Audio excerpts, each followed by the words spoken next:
一連串民生焦點性的關係，爸爸隨在發生道理下，已經時裝業的。我解釋者可把屬於潘國寶，台南站夾着鄉村的天，留下東嚴重的奶沙累積問題，道理下都很忙前提。農民長期無法度耕種，冇辦法容易就自家出錢來轉替，希望趕上下年季種的危機的時節。唔過就農民認為政府既冇來處理，已經準備愛來進行抗議。天都嘅泥沙總係不不風災，政府嘅奔波帶來嘅，造成台南市先發展用百萬公頃嘅農地，四個年來總係無法度種東西。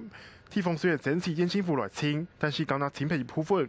農業未來你話含即係都冇嚟搞啊！你即係過來作簽，做只股做3-4個月做一籠啊！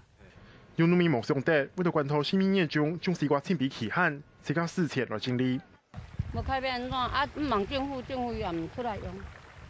啊，坑到遮久啊！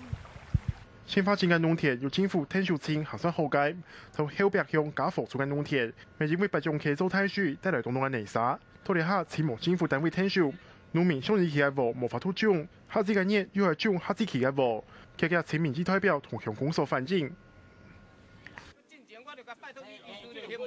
辦路險門，嗰度好想叫，嗰度好想叫門嘅，嗰啲嘢嘛無執掉。啊，好想叫嘛無你講錯啊！為什麼啦？到尾啊嘛是攏完全無同，因為伊嘅規定啊，和正嘅要清理嘅單位呢，經費上已經面臨着一個真大嘅考驗。佮再來，當不當，伊就佮當着法令嘅問題。鄉鎮公所同民團總下真無奈何，因為鄉鎮財政困難，無法度處理。處理處跟他管溪流庫區嘅泥沙，縣政府冇冇規定專職單位，但是不知後壁同憲法，台南嘅拍河管田嘛有強化問題。農民講，可比政府個冇統合專案處理，所以發通抗爭。卡卡新聞綜合報道。